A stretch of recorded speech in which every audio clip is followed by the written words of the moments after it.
I'm not used to it being this cold in this part of Georgia, and I don't like it. So let's talk about movies where it's hot or where heat or fire or summer are mentioned in the title just to make me feel better.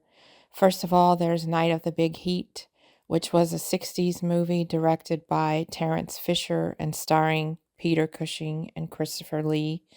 They're in an isolated place where there's suddenly a heat wave that's burning people up and causing cars to stall, and it's because of aliens. But the aliens can be defeated by a thunderstorm. So I guess this was the inspiration for Signs. Secondly, there's Summer School. Mark Harmon plays a teacher that's a slacker and he doesn't want to teach summer school, but his boss ropes him into it with threats. And also, he wants to get together with Kirstie Alley, who is the hot teacher at the school, who is going with his boss, who is one of those guys that used to play prosecutors on Matlock. So I'm already predisposed to not be on his side. Anyway, all of the students are like a bunch of little shits who blackmail Mark Harmon into doing favors for them or they won't do their schoolwork. And there was something about, I think, driving lessons and him having to be a Lamaze coach. But as 80s movies go, I think it's cute and funny and seems to hold up pretty well.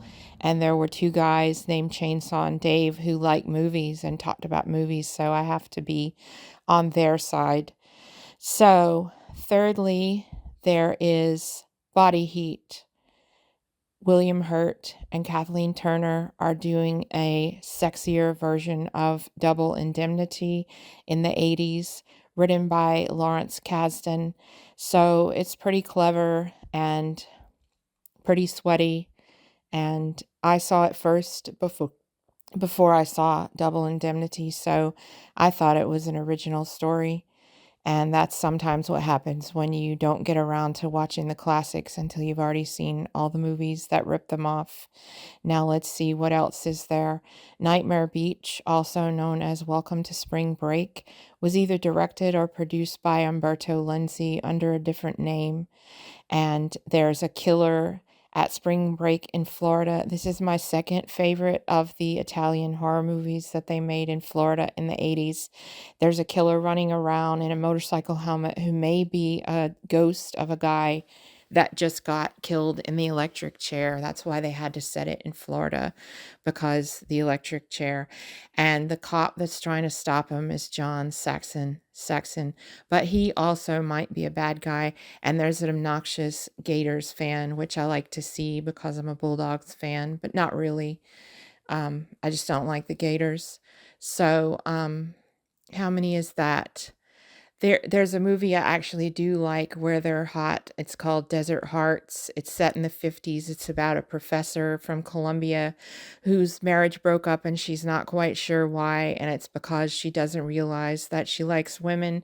So she goes out west to stay in Reno for a month so that she can legally live there and get a divorce. And she falls in love with a young artist, and that artist has a stepmom who has all the best lines in the movie, that's played by Mrs. Roper. And at one point, the professor says, "How can you stand this heat?" And Mrs. Roper said, "Lots of iced tea and no deep thinking." And she would have been the best character in the movie, except that she turned out to be the villain. And the number one movie about being hot is called White Fire, and it has fire in the title, and it's the stupidest movie that I've ever seen, and it makes me so mad that it actually warms me with the heat of indignation, because it stars Robert Ginty as a guy who's in love with his sister, and she gets killed, so he convinces another woman to just get plastic surgery to look just like his sister.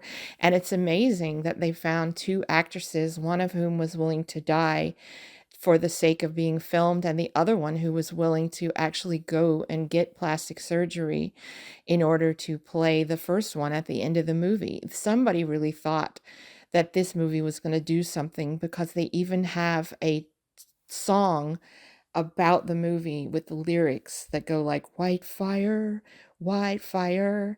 But anyway, those are some movies about being hot. What do you think?